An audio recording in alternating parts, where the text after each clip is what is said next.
يا أبا عبد الله يا أبا عبد الله. بسم الله الرحمن الرحيم. الحمد لله الذي هدانا لهذا وما كنا لنهتدي لولا أن هدانا الله. لقد جاءت رسل ربنا بالحق. الصلاة والسلام على رسول المسدد المصطفى الأمجد المحمود الأحمد أبي القاسم محمد.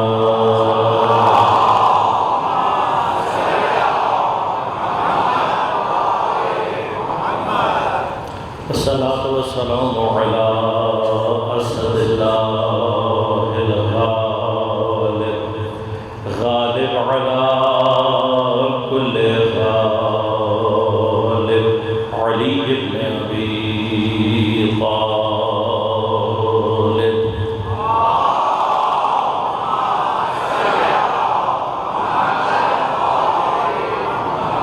والصلاة والسلام على سيدة المعصومة المظلومة الطاهرة البدول بضعة الرسول فاطمة الزهراء سيدة النساء العالمين.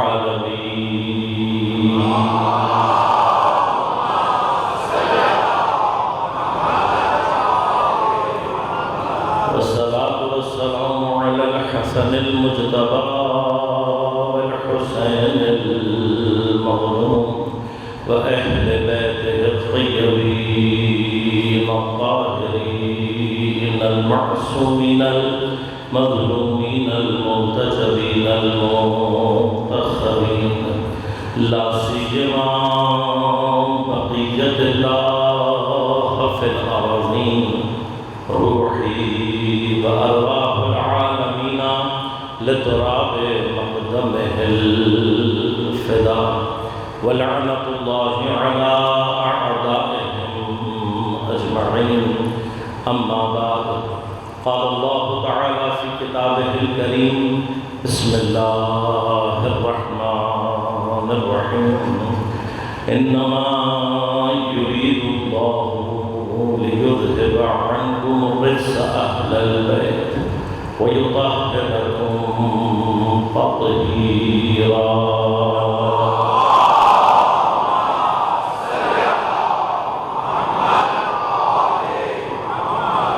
مومنین کرام، سامعین محترم، عزیزان گرام قدر، عزاداران سید الشہداء، سن 1444 ہجری عاشورہ محرم اور آئے تطہیر اور مقام عصمت کے عنوان سے ہماری گفتگو کا سلسلہ جاری ہے۔ موضوع پر گفتگو کے لیے میں نے آپ کی خدمت میں آئے تطہیر کو سرنامہ کلام کے طور پر انتخاب کیا اور تلاوت کا شرف حاصل کیا۔ کل میں نے آپ کی خدمت میں عرض کیا کہ عصمت کی تعریف، عصمت سے مراد کیا ہے۔ علماء نے جو عصمت کی تعریف بیان فرمائی، کہا کہ ملکہ تو ایک ایسا ملکہ ہے، انسان کے اندر ایک ایسی قدرت ہے۔ کل ملکہ کا ترجمہ میں نے آپ تک پہنچایا کہ جہاں پر کوئی چیز انسان کے وجود کا حصہ بن جائے۔ تفصیلات عرض کروں گا، کل اشارہ کیا تھا، انشاءاللہ اپنے مقام پر تفصیل بھی عرض کروں گا۔ عام اگر سائیکالوجی کی اصطلاح میں بات کی جائے تو وہ چیز جو انسان کے انکانشیس مائنڈ کا حصہ بن جائے، وہ بیہیویئر کہ جو انسان کے انکانشیس مائنڈ کا حصہ بن جائے۔ البتہ یہ جو بھی ہم بات کر رہے ہیں یہ وہ جہت ہے جو انسان میں عام طور پر بیان کی جاتی ہے۔ ملکہ ہے کس چیز کا؟ اجتناب المعاصی، گناہوں سے اجتناب کا ایسا ملکہ۔ انسان کا بیہیویئر انکانشیسلی اتنا اسٹرانگ ہو جائے کہ پھر وہ کیا کرے؟ معاصی سے، گناہ سے اجتناب کرے، مع تمکن منہا، اس چیز کے ساتھ کہ اس کے پاس گناہ کرنے کی قدرت، اس کے اوپر تمکن موجود ہو، یعنی گناہ کرنے کا ارادہ اور اختیار رکھتے ہوئے، گناہ کا اختیار رکھتے ہوئے، گناہ پر قدرت رکھتے ہوئے گناہ کو انجام نہ دے۔ یہ اگر ملکہ حاصل ہو جائے تو کہا یہ عصمت ہے، لیکن ہمارے حساب سے یہ عصمت کی وہ تعریف ہے کہ جو انسانوں میں پیدا ہو سکتی ہے، یعنی خود عام انسان عصمت کے اگر مراحل کو طے کرے تو وہ اس مقام تک پہنچ سکتا ہے، لیکن یہ عصمت کسبی کہلاتی ہے۔ اس کے مقابلے پر ایک عصمت ہے جو کہ کہلاتی ہے عصمت مطلقہ۔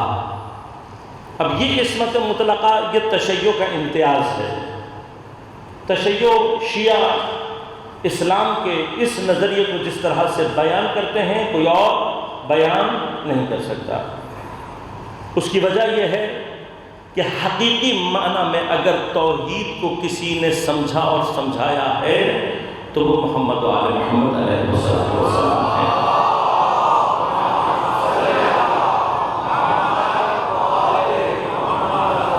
اب جب انہوں نے صحیح معنی میں بیان کیا اور سمجھایا ہے تو صرف انہی کا مکتب ہے جو توحید کو صحیح معنی میں بیان کر سکتا ہے۔ اور کبھی انشاءاللہ مباحث رہے تو تفصیل سے آپ کے خدمت میں عرض کروں گا۔ اس بات پر الحمدللہ ہم افتخار کے ساتھ یہ بات کہہ سکتے ہیں کہ مکتب اہل بیت، مکتب تشیع نے توحید کے جو مباحث پیش کیے ہیں پوری دنیا میں توحید بیان کرنے والا ایسا نہ کوئی ہے اور انشاءاللہ نہ کوئی ہو پائے گا، اس لیے کہ ہم توحید کے وسیلوں سے جڑے ہوئے ہیں۔ اب جب توحید کلیئر ہوتی ہے، توحید کے انسان کے مبانی، اس کی جو بنیاد ہے، اس کی جو فاؤنڈیشن ہے وہ مضبوط ہوتی ہے تو خود بخود عصمت مطلقہ کی ضرورت انسان کو سمجھ میں آ جاتی ہے۔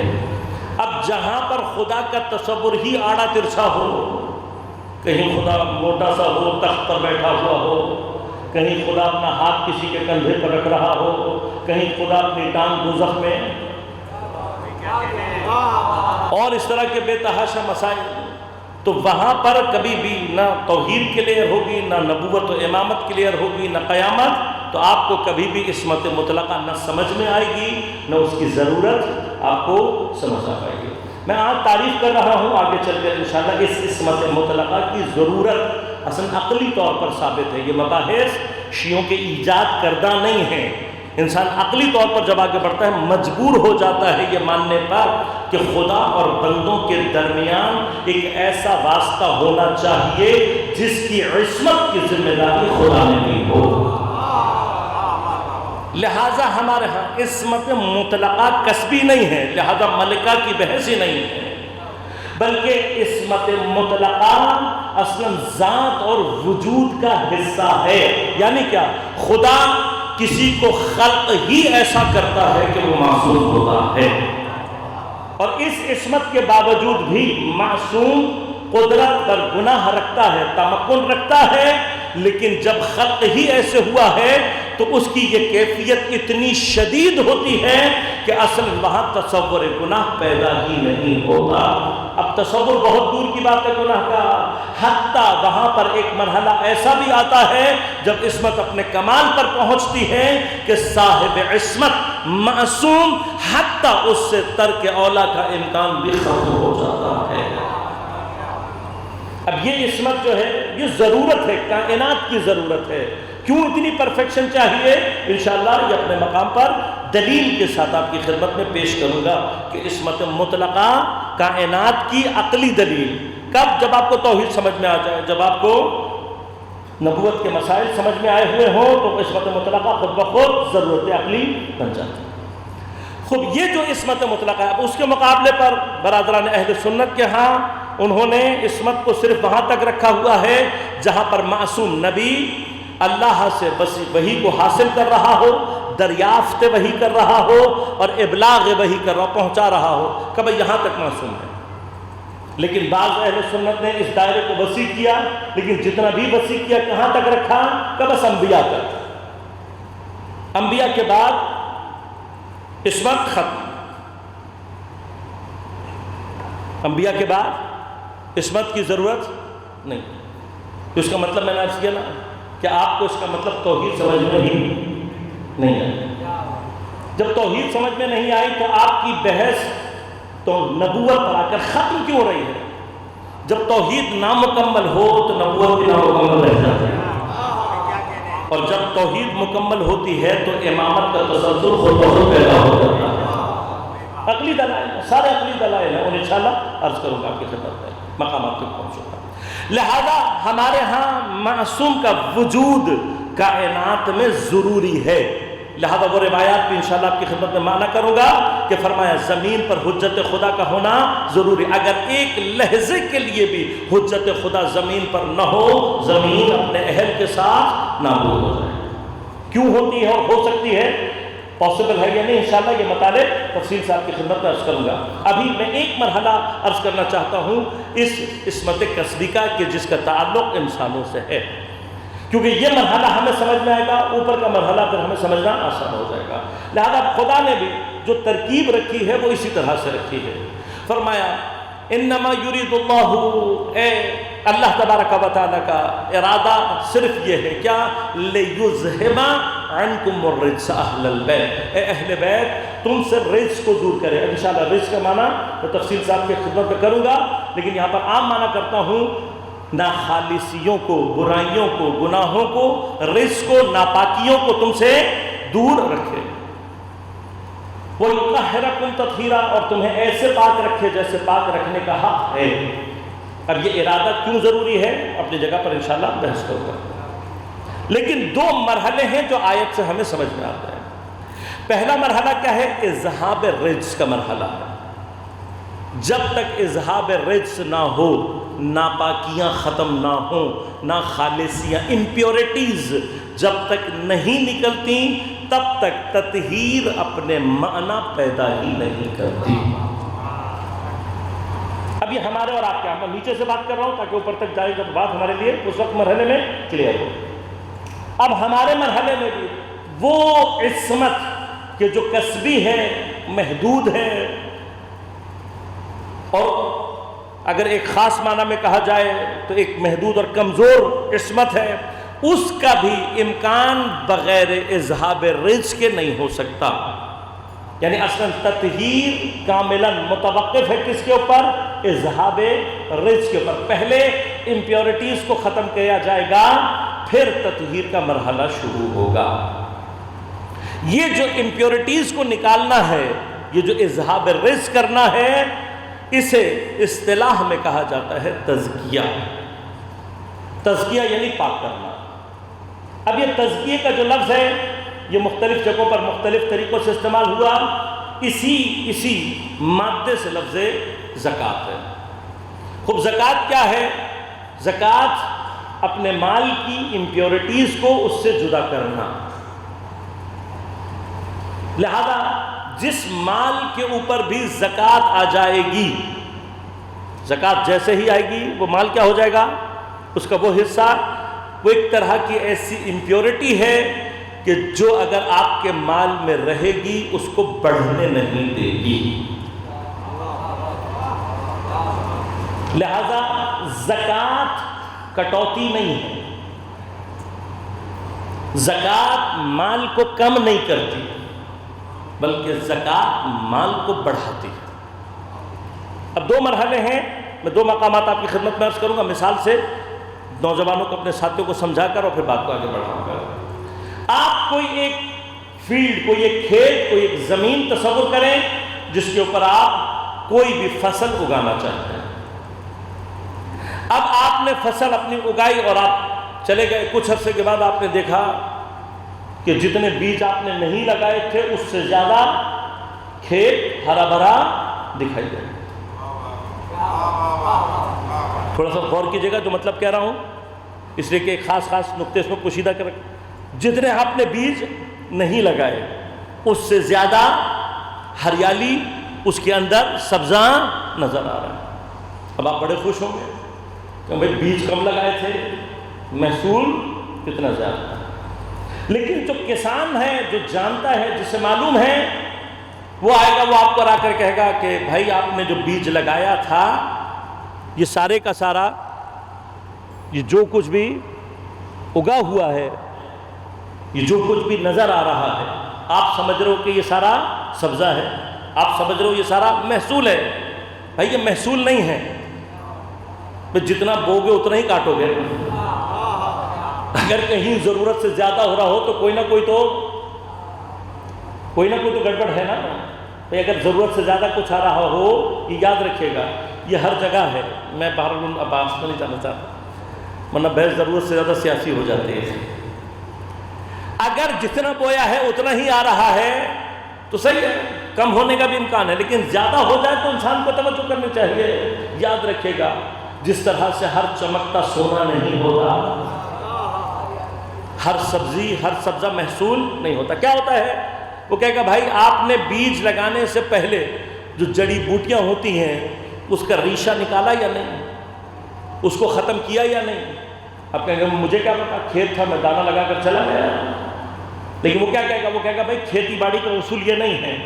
اگر آپ چاہتے ہیں کہ محصول اٹھائیں، دانہ لگانے سے پہلے صرف ہل نہیں چلانا ہوتا، بلکہ اس زمین کے اندر موجود ہر ایسی جڑی بوٹی جو جھاڑ جھڑکان بننے والی ہے، جو گھاس پھوس بننے والی ہے، جو کہ آپ کے استعمال میں آنے والی نہیں ہے، اس کے ریشوں کو نکالنا ضروری ہے، اس کو جڑوں سے نکالنا ضروری ہے۔ آپ نہیں نکالو گے کیا ہوگا؟ اگر اوپر سے کاٹ کر چلے گئے، جڑیں رہ گئی تو کیا ہوگا؟ آپ کے محصول کے ساتھ ساتھ وہ بھی اگے گی، تو وہ کیا کرے گی؟ آپ کے محصول کو اس طریقے سے اگنے نہیں دے گی۔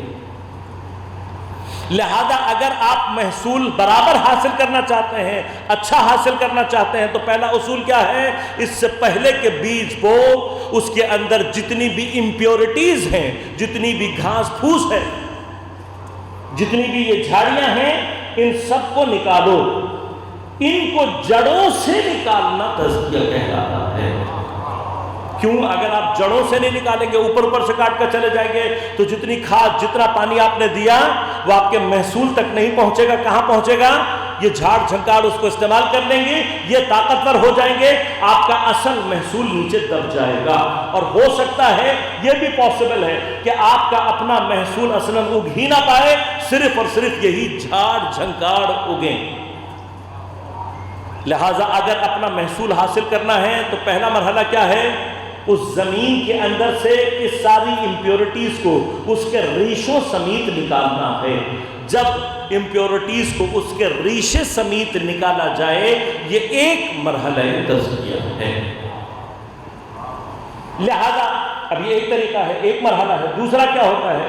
بعض اوقات کہ پودا آپ کا ہے، درخت ہے، بہترین درخت ہے، اور اس کے اندر شاخیں، پتے یہ زیادہ لگ جاتے ہیں۔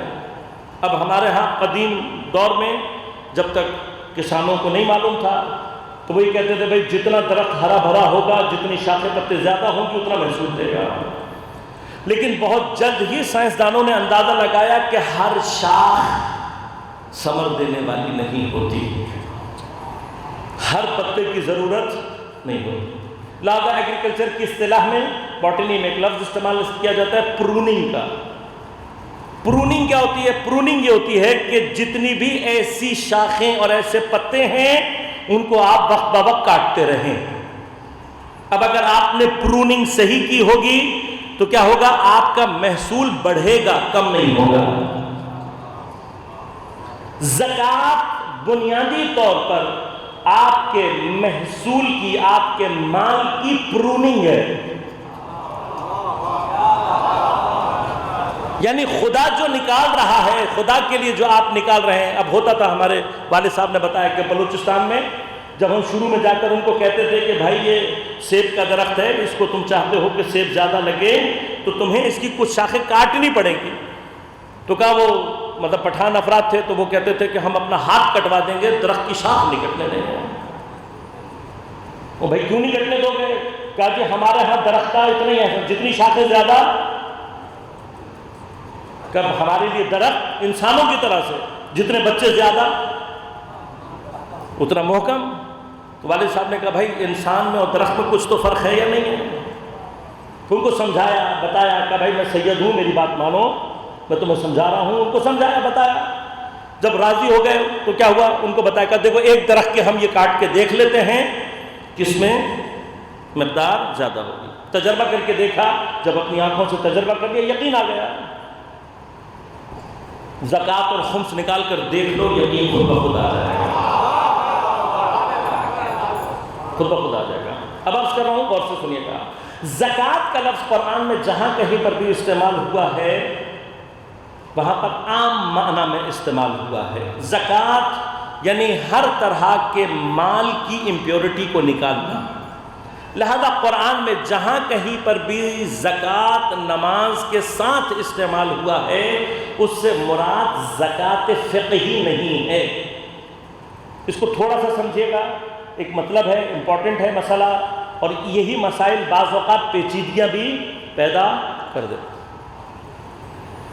بعض اوقات ایک لفظ عام ہوتا ہے اور پھر اس کو اصطلاح میں استعمال کیا جانے لگتا ہے, اصطلاح ٹرمینالوجی کے طور پر. بعض اوقات ٹرمینالوجی اتنی شدت سے استعمال ہوتی ہے کہ ٹرمینالوجی اس کے اصل مطلب کی جگہ, اصل لفظ کی جگہ لے لیتی ہے, اور اصل جو معنی ہوتا ہے وہ کیا ہو جاتا ہے, کم رنگ ہو جاتا ہے. اس کی جو بہترین مثال ہے وہ خود لفظ زکوٰۃ کی مثال ہے. قرآن میں جہاں کہیں پر بھی, اب جو بھی آپ کو کبھی اس طرح کا شبہ بنا کر دینا, وہ کہتے ہیں کہ جی قرآن نے اتنی مرتبہ زکوٰۃ کا ذکر کیا, شیعہ زکوٰۃ نہیں نکالتے ہیں. وہ ہمارے بھی لوگوں کو یقین ہو جاتا ہے کہ ہاں یار واقعی ہم تو زکوٰۃ نہیں نکالتے. پھر وہ پریشان بھی ہو جاتے ہیں کہ کہیں ہم پتہ نہیں اسلام سے تو خارج نہیں ہو گئے کہیں. تو اب پہلی بات, زکوٰۃ کی جو اب اصل زکوٰۃ کی جو آیتیں ہیں وہ 2 یا 3 ہیں, اس سے زیادہ نہیں.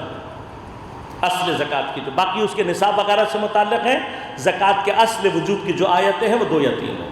باقی جو میں نے عرض کیا جو باقی ہیں وہ اس کی تفصیلات کو اللہ تبارک و تعالیٰ نے بیان کیا ہے. خدا اصل وجود 2 یا 3 آیتیں ہیں. لہذا یہ جو ہمیں تھوڑا سا نوجوانوں کو, چونکہ شبہ ڈالنا تو کام ہے ان کا, آپ جانتے ہیں دشمن کا سب سے خطرناک ہتھیار شبہ افکنی ہوتا ہے.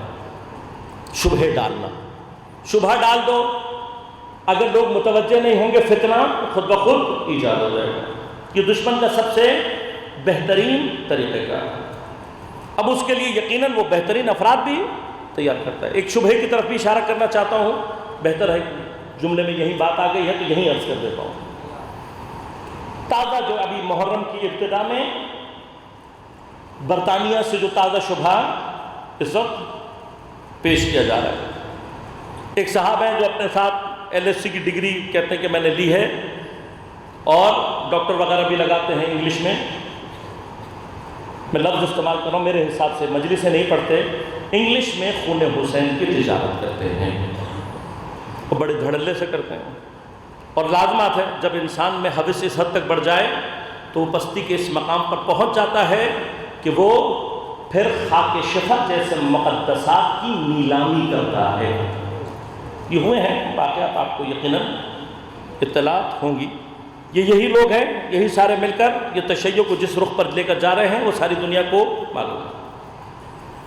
اب اپنے جو علماء, دیکھیں روایات ہمارے پاس موجود ہیں کہ جب زمانے میں فتنہ برپا ہو رہا ہو تو عالم پر واجب ہے کہ اپنے, جب بدعات ایجاد ہو رہی ہوں تو عالم پر واجب ہوتا ہے کہ اپنے علم کا اظہار کرے. لہذا میرا سلام ہے رہبر معظم پر کہ واقعاً اس ہستی کی بصیرت نے ہمیں دنیا میں بڑے بڑے فتنوں سے اور بڑے بڑے شبہات سے بچایا ہے. اور میں بالکل منبر سے گواہی دے کر کہہ رہا ہوں, میرا ایمان ہے اس بات پر کہ آخر الزمان کے فتنوں سے اس وقت اگر امام کی نیابت عامہ میں کوئی ہمیں بچا سکتا ہے تو وہ رہبر معظم کے علاوہ کوئی اور نہیں ہے. اور ثابت ہیں چیزیں, میں اس تفصیل میں نہیں جانا چاہتا. اب ایک تاجر آ کر بیٹھتا ہے, اپنے ٹیٹوز چھپاتا ہے پبلک سے. کیوں؟ یہ سارے کے سارے ان کے ریشے کو بتاتا ہے کہ یہ کہاں سے نکل کر آئے. اچھا کوئی سوال کر لیتا ہے تو شبہ پھینکتے ہیں, کہتا ہے کوئی ٹیٹو بنانا کوئی حرام تو نہیں ہے. نہیں حرام. لیکن آپ مجھے ہی فرض کر لیں کہ میں کل گنجا ہو کے ٹیٹو بنا کے کانوں میں بالیاں پہن کر آپ کے سامنے آ جاؤں، ایک آدھ بھی نہیں بچے گا یہاں پہ میرے خیال سے، اور میں پھر آپ کو کہتا رہوں بھائی میں نے کوئی حرام کام تھوڑی کیا۔ کچھ چیزیں اپنے مقام اور مرتبے کے اعتبار سے حرام ہو جاتی ہیں، لہذا یہ ابتدائی باتیں ہمارے بچوں کو بھی پتہ ہے۔ روایت کیا کہتی ہے؟ حسنات الابرار سیئات المقربین۔ اب یہ عصمت کی بحث کا حصہ ہے، انشاءاللہ میں آگے چل کر بیان کروں گا آپ کی خدمت میں۔ ابرار کے درجے کے مومن کی نیکی مقرب کے درجے کے شخص کے لیے گناہ بن جاتی ہے، گناہ ہوتی نہیں ہے، اس کے مرتبے کے اعتبار سے وہ گناہ حساب ہوتی ہے۔ لہذا حضرت آدم کے لیے بھی اللہ تبارک و تعالیٰ نے جو لفظ عصیان استعمال کیا اور کہا کہ فعصى آدم ربہ، تو یہاں پر عصا کا جو معنی ہے یہ گناہ کے معنی میں نہیں ہے، یہ تو ہم جیسے گناہگاروں کے لیے ہے۔ جہاں پر عقل نے کسی کی عصمت کو ثابت کیا ہوا ہو وہاں پر عصا کا معنی وہ نہیں کیا جائے گا جو میرے اور آپ کے لیے۔ وہاں پر عصا سے کیا مراد ہے؟ آدم تمہیں ہم نے معصوم خلق کیا ہے، تم سے ہم ترک اولا بھی برداشت نہیں۔ ترک اولا اپنے وجود میں گناہ نہیں ہے، میرے جیسا احمق 1000 مرتبہ یہ کام کرتا رہے خدا پوچھے گا بھی نہیں، لیکن جب معصوم یہ کام کرے گا تو خدا اس سے پوچھے گا۔ لہذا معصومین کی جو پوچھ گچھ ہے وہ کہاں کس لیول پر ہوتی ہے؟ حتیٰ ترک اولا بھی ان کو کرنے کی اجازت نہیں ہے۔ لہذا بہت سارے انبیاء پر جو سختیاں آئی ہیں اور اس کی وجہ ان کے اندر اس ترک اولا ہے، اس کی ساری کی سارا جو بحث ہے وہ یہیں پر ہے۔ لہذا اب جو لفظ ہے، لفظ کے اوپر بحث ہے،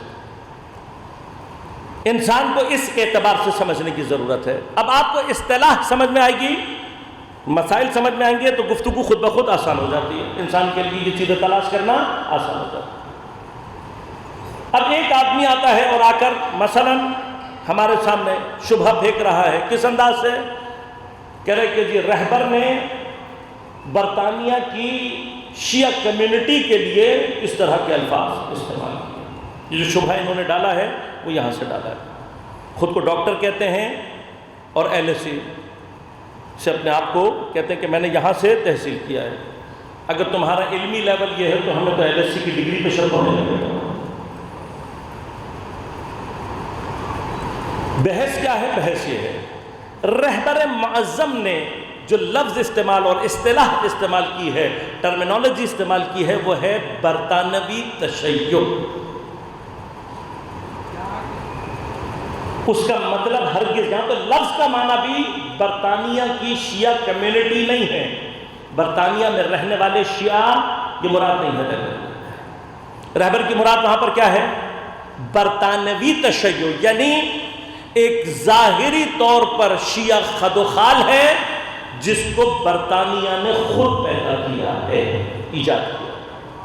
اب برطانیہ کی جو اسلام دشمنی ہے، دیکھیں جب ہم مرگ بر امریکہ کہتے ہیں، امریکہ مرد آباد کہتے ہیں، تو اس سے مراد امریکہ میں رہنے والے افراد نہیں ہیں، بلکہ امریکہ کی وہ ظالم حکومت ہے جس نے پوری دنیا میں ظلم جاری رکھا ہوا ہے۔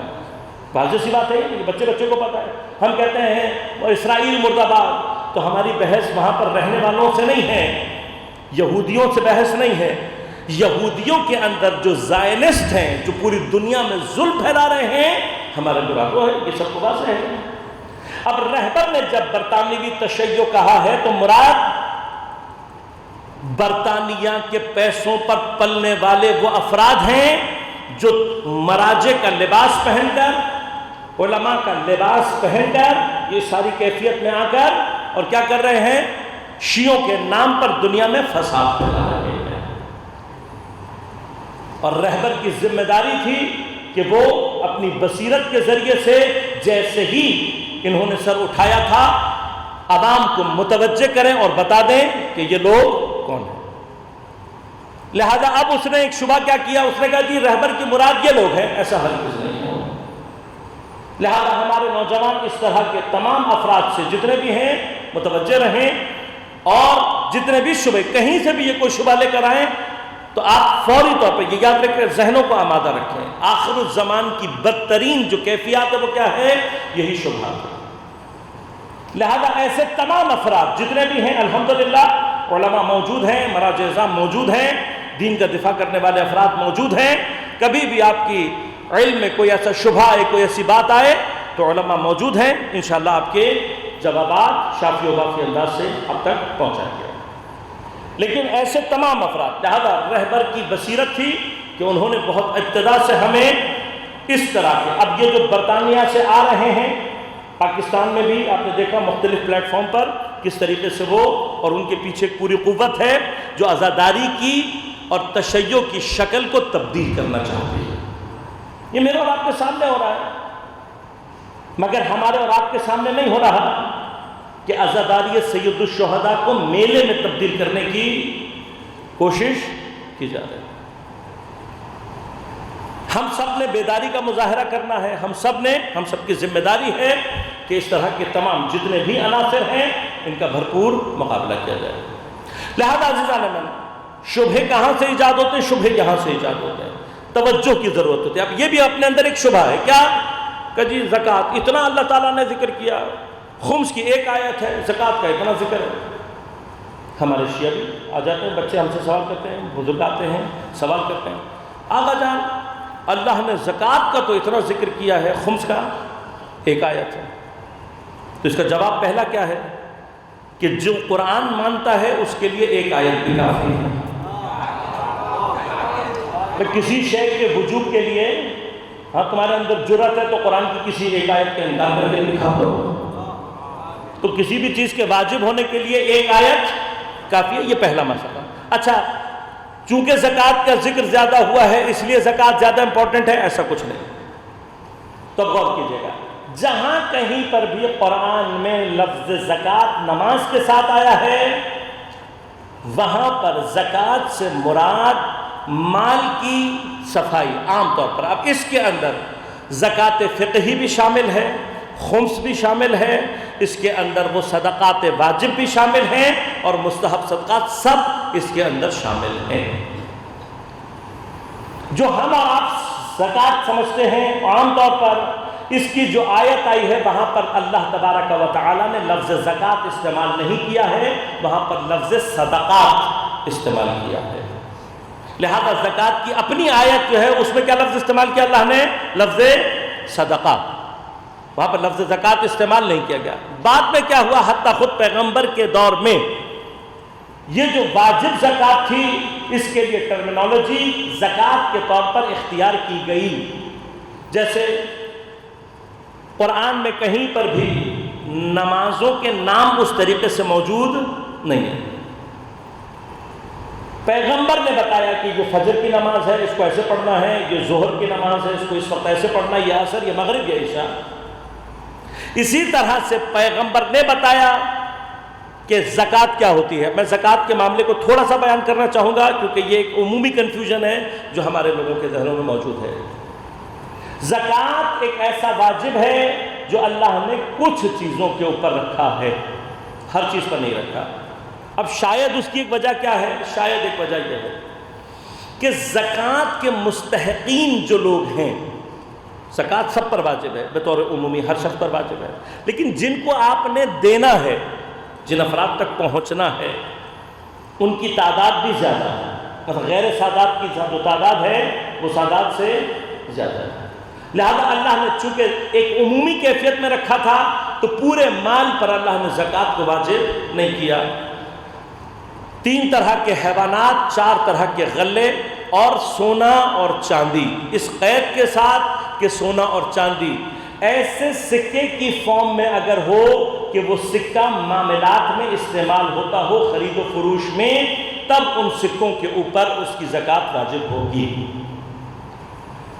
بس اگر میں لائیو اسٹاک سے تعلق رکھتا ہوں لیکن اونٹ، گائے، بیل، بھیڑ، بکریاں اس کا کام نہیں کر رہا، میرا فش فارم ہے تو میرے اوپر زکوٰۃ واجب نہیں ہوگی۔ میں چکن مثلا فارمنگ کرتا ہوں، پولٹری فارمنگ ہے تو میرے اوپر زکوٰۃ واجب نہیں۔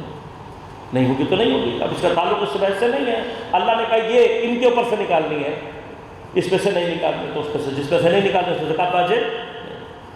4 طرح کے غلے بتا دیا اللہ نے، گندم ہے، جو ہے، خرما اور کشمش. اب میں ان میں سے کچھ بھی نہیں اگاتا، میں سبزیوں اگاتا ہوں، کیلے اگاتا ہوں، میرے باغات ہیں، میرے اوپر زکات واجب نہیں ہوتی. اور اگر چاندی اور سونا اس فارم میں نہ ہو کہ وہ سکہ ہو، پہلی بات، یا سکہ ہو لیکن اب معاملات میں استعمال نہیں ہو رہا ہوگا تو اس پر زکات واجب نہیں. تو اب جن کے لیے مبتلا ہوگا، جو اس سے ربط پیدا کریں گے، ان کے لیے زکات واجب ہو جائے گی اور اپنے نصاب کے حساب سے وہ نکالیں گے. لہذا زکات کے حوالے سے اگر آپ کے لیے مبتلا بے ہے تو آپ ٹینشن لیں، ورنہ ٹینشن لینے کی ضرورت. لیکن اس کے مقابلے پر اللہ نے خمس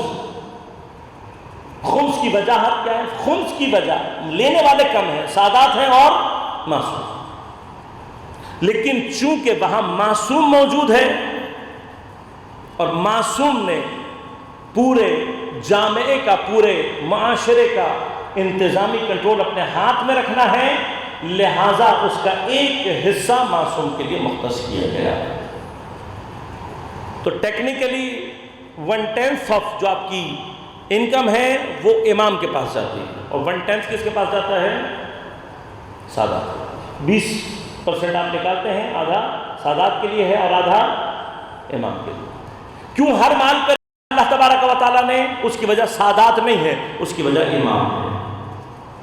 چونکہ امام کو ادارہ کرنا ہے، امام کو چیزوں کو چلانا ہے. ایک نظام اللہ نے مالیاتی کیا رکھا ہے، ایک نوعی ٹیکس ہے جو کہ حاکم کے پاس جائے گا تاکہ وہ تمام انتظامات کو چلا سکے.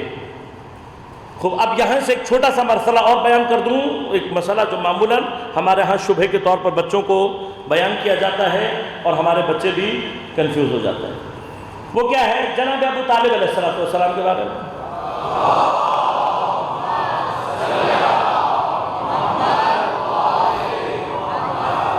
اس کی بھی جو بنا ہے، اس کی بھی جو بنیاد ہے وہ کہاں ہے؟ شبہ کے اندر ہے. وہ شبہ کیا ہے؟ کہا جی حضرت ابو طالب نے کلمہ نہیں پڑھا، فلانے نے کہا، فلانے نے کہا، 2-4 جھوٹی روایات تیار کر کے. اس کا جو ریشہ، اس کی جو بنیادیں کہاں ہیں، وجہ کیا ہے؟ حضرت امیر کا بغض ہے. یہ بغض ہے جو جناب ابو طالب پر خالی کرنے کی کوشش کی جا رہی ہے. ورنہ محسن اسلام اور مدافع رسالت سید المؤمنین جناب ابو طالب علیہ السلام،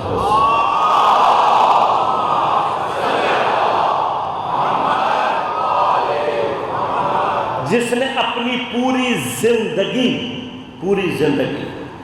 پیغمبر کی حیات سے، وہ پہلے 8 سال کے جب تک آپ جناب عبد المطلب کی حیات میں رہے سے لے کر 53 برس جب آپ نے مکہ چھوڑا ہے، اس پورے پیریڈ میں جس ذات نے آپ کی حفاظت کی ہے اسے ابو طالب کہتے ہیں. اور جب تک جناب ابو طالب رہے کسی کے اندر جرأت نہیں تھی کہ پیغمبر کو ٹیڑھی آنکھ سے دیکھ سکے. کیا کہتے ہیں جی؟ کلمہ نہیں پڑھا، تاریخ میں ہمیں کلمہ نہیں ملتا. اب یہ شبہ ہے. شبہ کیا ہے؟ اصطلاح فقہی میں جب آپ تلاش کریں گے، فقہ کی کتابوں میں فقیہ کے پاس جائیں گے، کہیں گے بھئی مجھے مسلمان کو ڈیفائن کر کے دو، تو فقیہ اپنی اصطلاح کے مطابق آپ کو مسلمان کی تعریف کر کے دے گا. کہے گا کہ وہ آدمی جو شہادتین جاری کر دے اپنی زبان سے، وہ کیا ہے؟ مسلمان. اب اس کا یہ اصطلاح ہے، یہ ٹرمینالوجی جس کا تعلق علم فقہ سے ہے. اب یہ ٹرمینالوجی کیوں ہے؟ اس اصطلاح کی وجہ سے ایک حکم ہے جو اس کے اوپر بار ہوتا ہے، اس حکم کا اجرا ہوتا ہے اس لفظ کے اوپر. یعنی کیا؟ فقہی اعتبار سے اگر آپ دیکھ لیں کسی شخص نے شہادتین کو جاری کیا، لا الہ الا اللہ محمد رسول اللہ کہہ دیا، تو اب آپ کے لیے اس کا خون، اس کی مال، اس کی جان، اس کی آبرو حرام. آپ نہیں ہاتھ لگا سکتے اسے، محترم ہو گیا.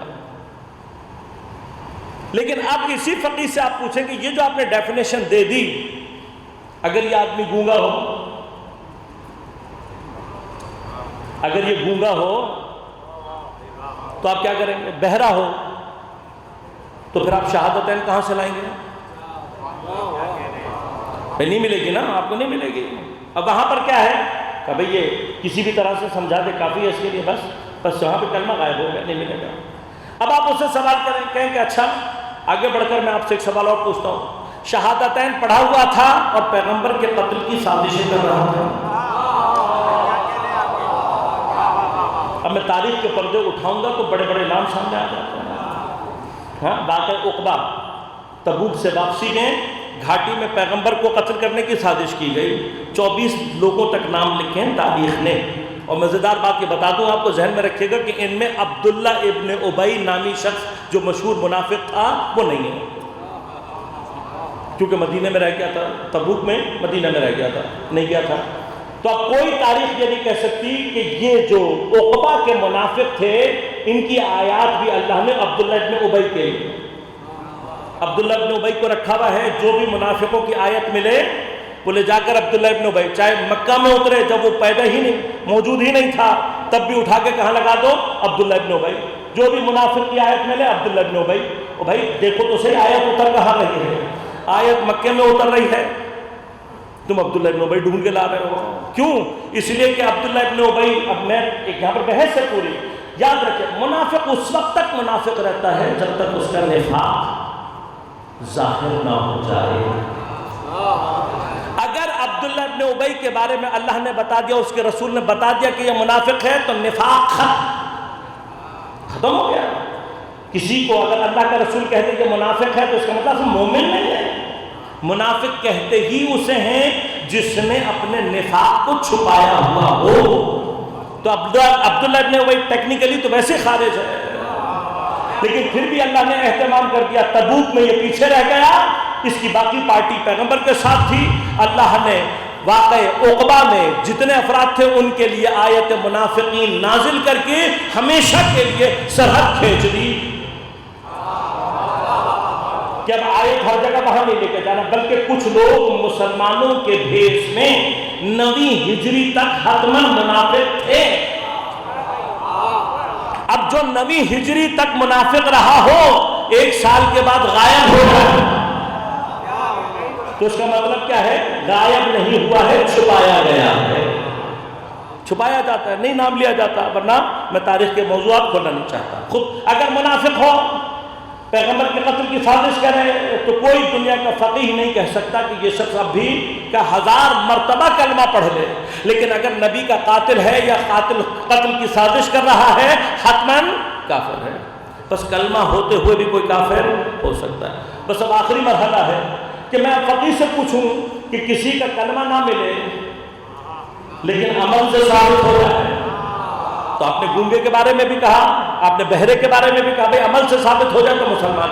بس وہ اصطلاح تھی جس کا ایک خاص ہدف تھا، ورنہ قرآن کی زبان میں مؤمن عمل سے پہچانا جاتا ہے، کلمے سے نہیں پہچانا جاتا۔ لہذا قرآن نے کئی مقامات پر منافقین کا ذکر کر کے کہا، جنہوں نے کلمۃ الکفر کہا بعد اسلامہم، اپنا اسلام لانے کے بعد یہ کافر ہو گئے۔ کہیں کہا کہ یہ جو کلمہ پڑھ رہے ہیں یہ کلمہ ان کا جھوٹا ہے، یہ ایمان نہیں لائے۔ کہیں پر پیغمبر کو کہا ابھی ایمان ان کے دلوں میں داخل نہیں ہوا۔ بس قرآن نے واضح کر دیا ہے، کلمے پہ مسلمان تلاش نہ کرنا، عمل پہ تلاش کرنا۔ بلکہ ایک مقام میں، بلکہ حتیٰ یہ کہوں گا شاید جناب ابو طالب کے ایمان کو بیان کرنا تھا، قرآن نے جان بوجھ کر مومن آل فرعون کا تذکرہ کیا۔ اب مومن آل فرعون کون ہے؟ ایک آدمی ہے جس کا قرآن کے اس تعارف کے علاوہ کوئی نشان نہیں ہے۔ قرآن نے اس کا صرف اتنا تعارف دیا کہ یہ وہ تھا کہ کتما ایمانہ، اس نے اپنے ایمان کو چھپایا ہوا تھا۔ اب جب ایمان کو چھپا، قرآن گواہی دے رہے کیا کہ اس نے ایمان کو چھپایا ہوا تھا۔ ایمان اگر قرآن کہہ رہے چھپا ہوا تھا تو کوئی ہے مائی کا لال جو آ کر یہ بتا سکے کہ اس نے کلمہ کب پڑھا تھا؟ ہے کوئی؟ کیوں؟ اگر کوئی کلمہ ثابت کر دے گا تو قرآن کو جھٹلائے گا۔ جب قرآن نے کہہ دیا چھپایا ہوا تھا تو اس کا مطلب آپ کو مومن آل فرعون کا کلمہ کبھی بھی نہیں ملے گا۔ اب کلمہ نہیں مل رہا، پھر بھی قرآن کیا کہہ رہا ہے؟ یہ مومن ہے۔ بھئی کیوں مومن ہے؟ قرآن نے بتا دیا کہ اس لیے مومن ہے، اس نے اپنے عمل سے ثابت کیا، اور ایسا ثابت کیا کہ خود قرآن نے اس کو مومن کہا۔ تو پروردگار وہ عمل کیا ہو سکتا ہے کہ کوئی کلمہ نہ پڑھے اپنے ایمان کو چھپا کر رکھے اور تو آگے بڑھ کر اس کے ایمان کی گواہی دے. وہ عمل صرف اتنا ہے، اپنے زمانے کے نبی کی ایک مرتبہ حفاظت. جو اپنے زمانے کے نبی کو ایک دفعہ بچا لے قرآن کی نگاہ میں مومن ہوتا ہے. اور وہ 40 سال سے زیادہ سید الاوصیاء سید الانبیاء کی حفاظت کرتا رہا ہو، اس کو اگر قرآن کبھی کوئی نام دیتا تو کم از کم سید المومنین سے ہوگا.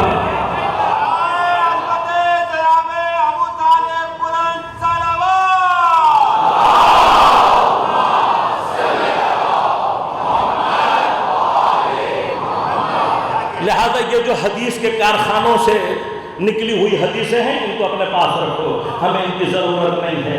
ایسے ہی موقع پہ مجھے سچے بھائی مرحوم کا وہ شعر یاد آ جاتا ہے جو آپ نے فرمایا، کم ہے یہ کارنامہ دور امیر شام، کم ہے یہ کارنامہ دور امیر شام، ایمان کو کفر، کفر کو ایمان بنا دیا، ایمان کو کفر، کفر کو ایمان بنا دیا، کافر بنا دیا. ابو طالب سے شخص کو سفیان سے لعین کو مسلمان.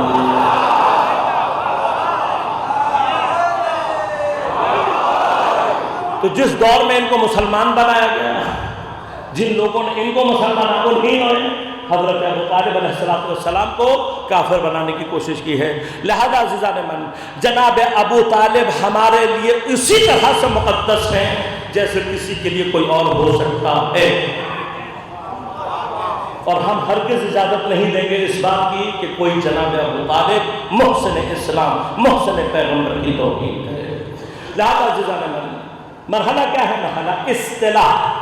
اصطلاح اگر سمجھ میں آ جائے اور اصل بات میں فرق سمجھ میں آ جائے تو بحث آسان ہو جاتی ہے. لہذا عزیزان من، اب جب زکوٰۃ کا لفظ ہے تو زکوٰۃ سے مراد کیا ہے؟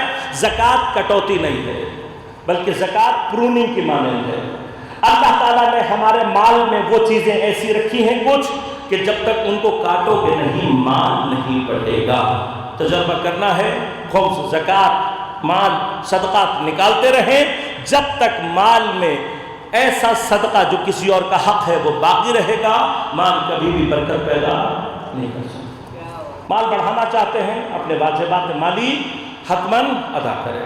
عزیزان من، یہ جو تزکیے کا مرحلہ ہے، انسان میں اس کی جگہ کہاں ہے؟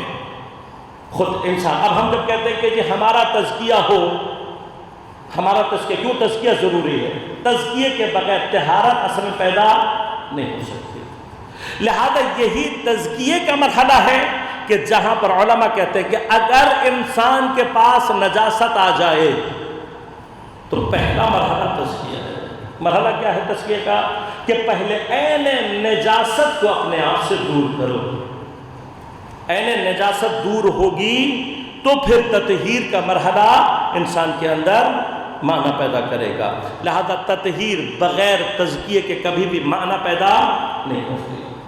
اب یہ جو تزکیہ ہے یہ ایگزیکٹلی اس کے مراحل کیا ہیں؟ کچھ طہارت ظاہری ہے، کچھ طہارت باطنی ہے. تو جب طہارت ظاہری اور باطنی ہے تو ظاہری طہارت کے لیے ظاہری تزکیہ ہے، باطنی طہارت کے لیے باطنی تزکیہ ہے. انسان کے اندر اس کے وجود میں وہ جگہ کہاں پیدا ہوتی ہے کہ جہاں پر اس کے اندر کچھ ایسی چیزیں پیدا ہونے لگتی ہیں، ان جھاڑیوں کے مانند ہوتی ہیں کہ اگر انسان ان جھاڑیوں کو نہ کاٹے کبھی بھی رشد و کمال کا راستہ طے نہیں کر سکتا، کبھی بھی طہارت کی منزل کو طے نہیں کر سکتا.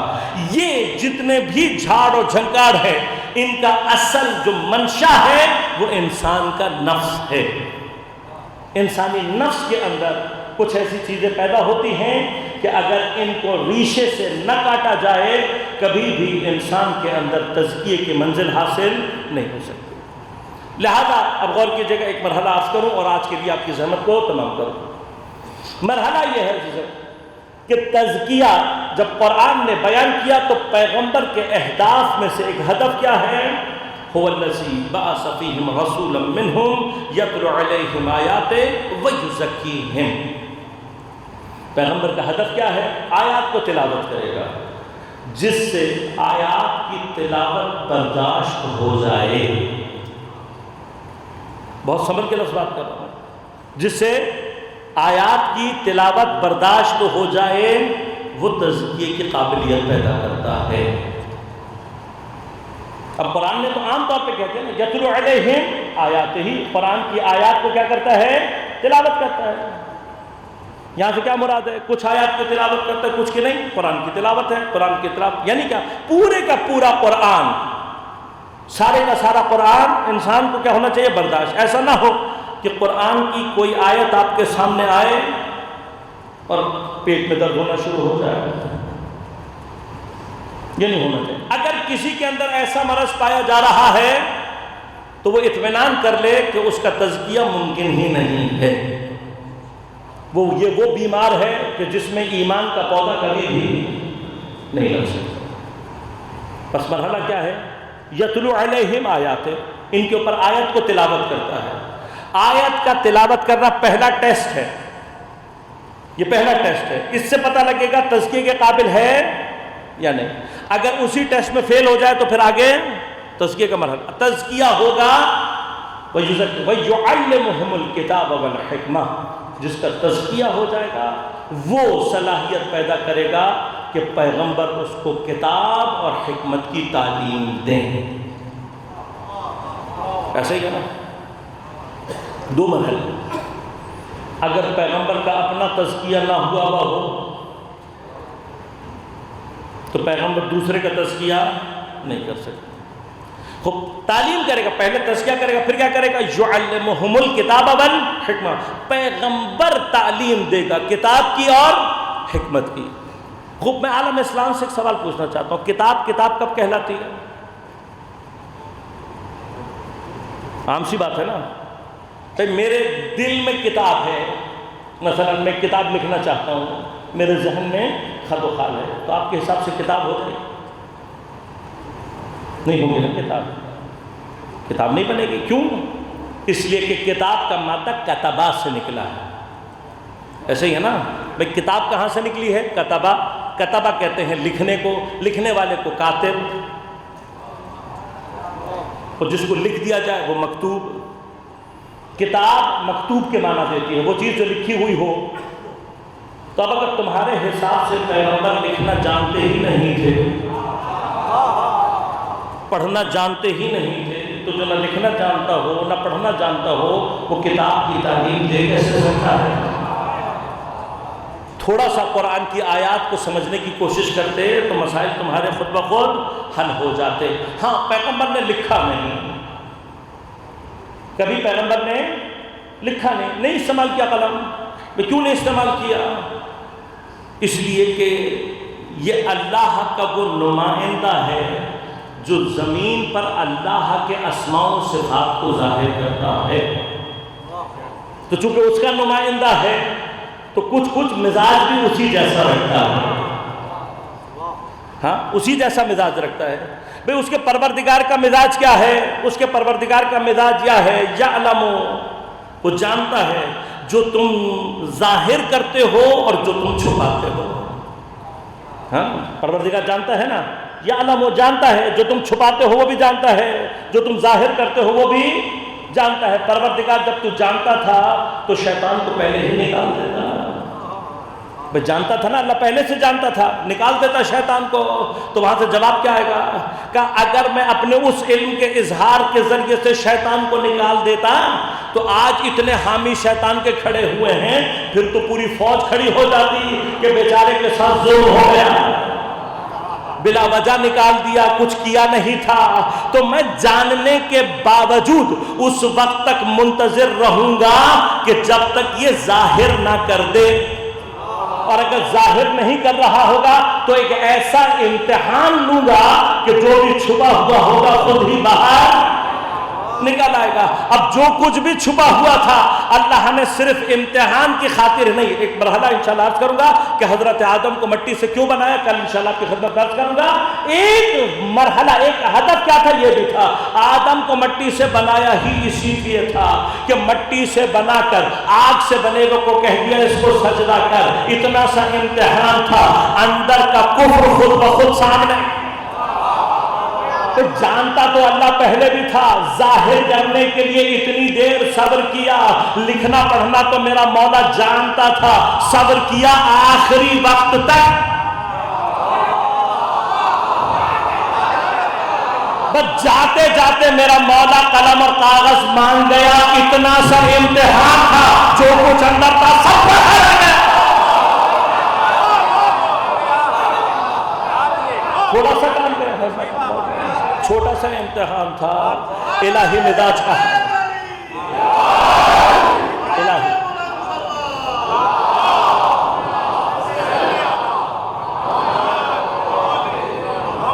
معصوم کے کاموں میں سے ایک کام کیا ہے؟ دین کی حفاظت کرنا۔ لیکن سید الشہداء کا کارنامہ کیا ہے؟ اپنے ساتھ بچے بھی وہ لے کر چلے ہیں کہ جنہوں نے اپنے وجود سے، اپنی قربانیوں سے اس دین کی بنا کو مستحکم کیا ہے۔ اور یہ جو تکفیری اقلیت گروہ یہ سمجھتا ہے کہ یہ دھمکیاں دے کر کچھ عرصے تک حکومتی اداروں کی سرپرستی میں اچھل کود کر شیعوں کو ختم کرو گے، تمہارے اجداد بنو امیہ بنو عباس جیسی حکومتیں بنا کر کچھ نہ کر سکے۔ جس مکتب پر سیدہ زینب سلام اللہ علیہا کی چادر کا سایہ ہو، اسے دنیا کی کوئی طاقت ختم نہیں کر سکتی۔ ہمیں اپنی کوئی فکر نہیں ہے، اپنی فکر کرو۔ عزیزان من، اس مکتب کو باقی رکھنے کے لیے، اور یہ شہداء انہوں نے وہ نظریات جو آج تشیع میں فتنوں کی شکل میں پیدا ہو رہے ہیں، ان بچوں کے وجود نے اس کو ختم کیا۔ کربلا گزرے ہوئے سال ہو چکا ہے، کربلا کے 1 سال کے بعد کربلا سے دور کوفہ میں شہید ہو کر شہداء کربلا سے متصل ہو کر ان بچوں نے زیارت عاشورہ کے ان جملوں کو معنی پیدا کر کے دیا ہے کہ تم جب بھی کہیں پر بھی حسینیت کے دفاع کے لیے حسینی مقصد کے ساتھ جان دو گے، خود بخود حسین اور اس کے اصحاب کے ساتھ متصل ہو جاؤ گے۔ کربلا کو جغرافیوں اور کربلا کو تاریخی اعتبار سے زمانوں میں مقید کرنے والوں کو چیلنج ہے میرا، مسلم کے بچوں کو جدا کر کے دیکھا ہے کسی میں ہمت؟ شہزادے 10 یا 11 برس عمر بیان ہوئی ہے، جناب مسلم کے بعد گرفتار ہوئے، زندان بان کو یہ کہہ کر گرفتار کروائے گئے کہ یہ باغیوں کی اولاد ہیں، کافر ہیں، ان کو بند کر دو، سختی کرنا، الگ الگ جدا جدا دونوں بچوں کو بند کر دو۔ 1 پورا سال وہ زندان بان یہ دیکھتا رہا کہ یہ اتنے شریف ذاتے ہیں، ان کی دعائیں، ان کی مناجات، ان کے طور اطوار کہیں سے بھی ایسے دکھائی نہیں دیتے۔ لیکن ہمت کرتے کرتے سال لگ گیا۔ سال کے بعد بڑے بھائی کے پاس جب گیا تو پوچھا کہ مجھے سال ہو گیا، میں نے تم جیسے شریف ذات اپنی زندگی میں کبھی نہیں، مجھے نہیں سمجھ میں آ رہا کہ تمہیں یہاں کیوں قید کیا گیا، کون ہو تم، کہاں سے تعلق ہے؟ تو اس نے ڈرتے ڈرتے بتایا کہ ہمارا تعلق مدینہ النبی سے ہے، مدینہ کے رہنے والے ہیں۔ تو نے تعجب کیا، کہا مجھے کہا تھا کسی کافر کے بچے ہیں، تم تو مدینہ الرسول مسلمان ہو، مدینہ میں کہاں سے تعلق ہے؟ کہا محلہ بنی ہاشم سے تعلق ہے۔ اب بدن پہ لرزہ طاری ہو گیا، بنو ہاشم پیغمبر کا خاندان، ایک مرتبہ تڑپ کر پوچھتا ہے بنو ہاشم پیغمبر سے کیا نسبت ہے تمہاری؟ کہ ہم مسلم ابن عقیل کے فرزند۔ اب جب سنا تو بدن کانپنے لگا، ایک مرتبہ تڑپ کر قدموں میں گرا، ہاتھ جوڑ کر کہنے لگا شہزادے معافی چاہتا ہوں، مجھے نہیں معلوم تھا کہ آپ پیغمبر کی ذریت میں، پیغمبر کی اولاد میں سے ہیں، جو کچھ کیا میں نے نادانی میں کیا۔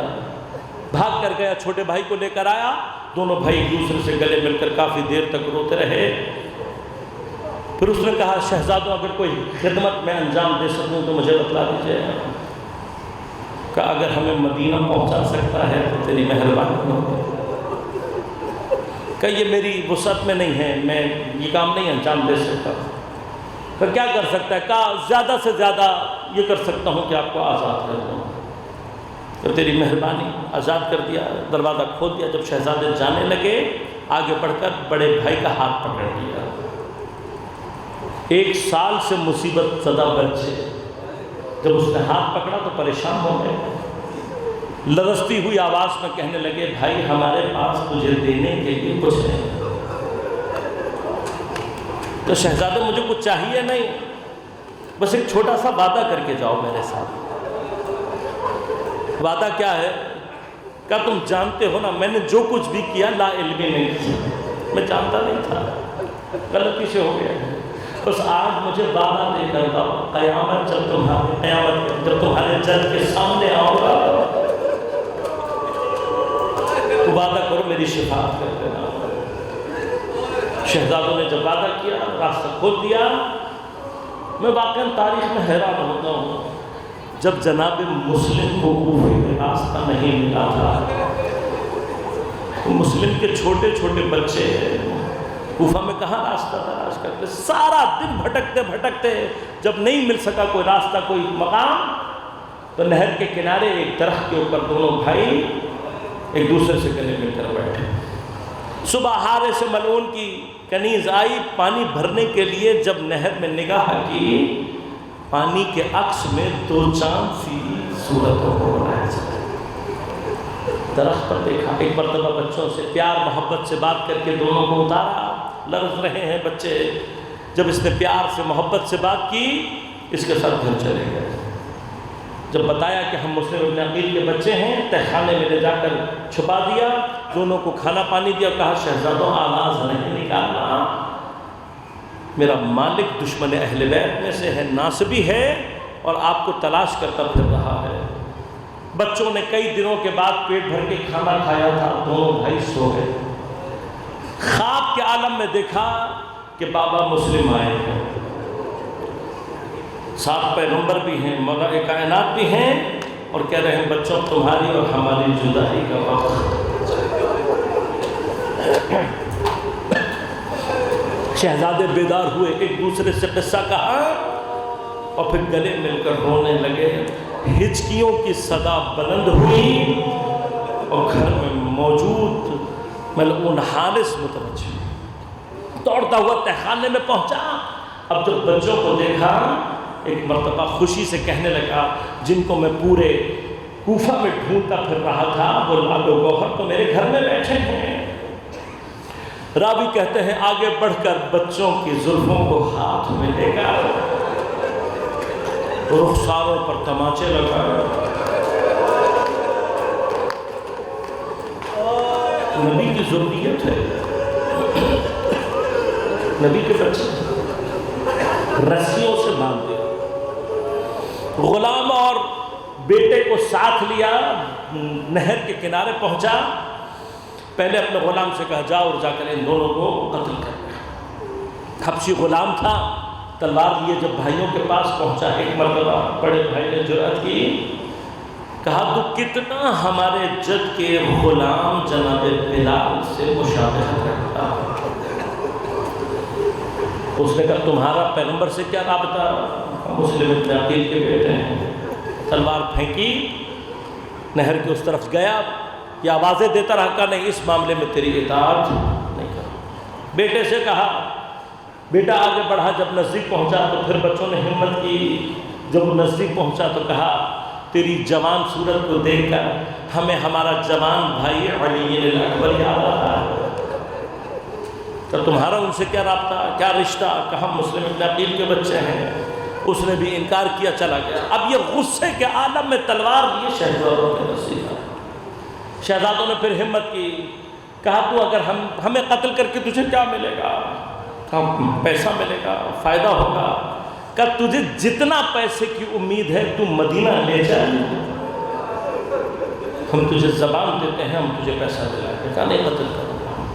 کہا تو قتل نہ کر، بازار لے جا کر جتنا تجھے پیسہ لینا ہے اس قیمت میں ہمیں بیچ دے، ہم خاموش رہیں گے، بک جائیں گے، کوئی مسئلہ نہیں۔ کہا نہیں قتل کروں گا۔ کہ دیکھ قتل اگر کرنا چاہتا ہے ابن زیاد کی خاطر ہمیں اس کے پاس لے جا۔ پھر وہ جو فیصلہ ہمارے درمیان میں ہے کہ نہیں قتل ہی کرو، خدا جانے قلب کتنے قسی ہو جاتا ہے۔ جب انہوں نے دیکھا نا کہ اب کوئی راستہ نہیں ہے، تاریخ نے عجیب الفاظ لکھے ہیں کہ بس ایک چھوٹی سی خواہش پوری کر سکتا ہے۔ تو کیا خواہش ہے؟ کہ ہم 2 رکعت نماز پڑھیں گے۔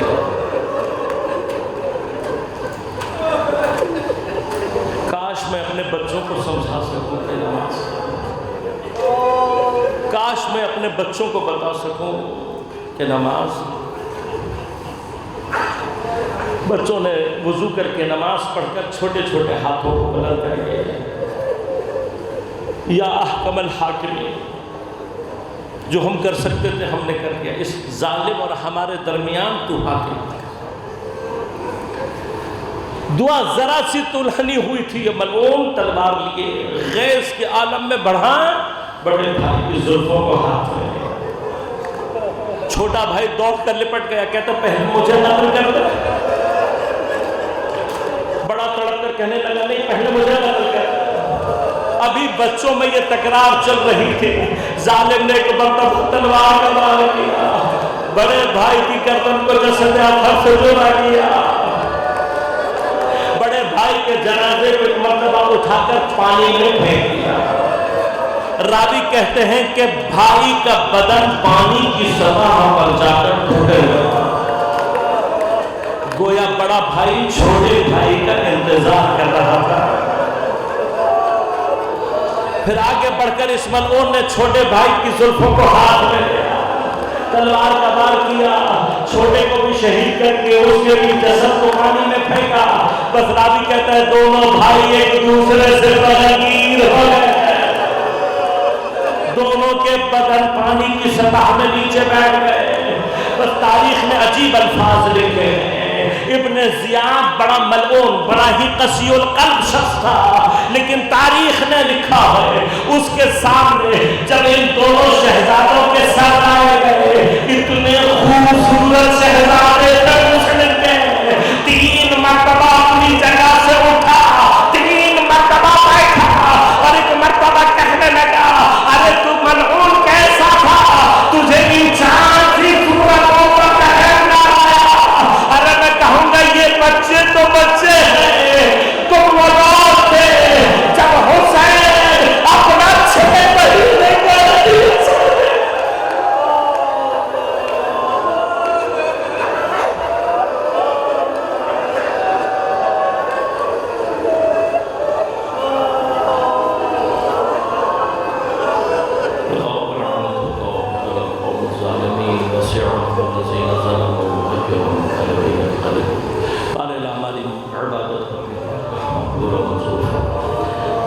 زہرا و ابیہا و بعلہا و بنیہا، منتقم کربلا، منتقم اسیران کربلا، منتقم زہرا، امام زمان علیہ السلام کے ظہور میں تعجیل فرما۔ بارلہ بحق زہرا و ابیہا و بعلہا و بنیہا، تمام علماء مراز نظام کے حفاظت فرما۔ بارلہ دین کے خلاف سازشیں کرنے والے جتنے بھی داخلی خارجی افراد ہیں سب کو نیست و نابود فرما۔ عزاداران سید الشہداء، عزاداری سید الشہداء کی حفاظت فرما، دشمنان عزاداری کو نیست و نابود فرما۔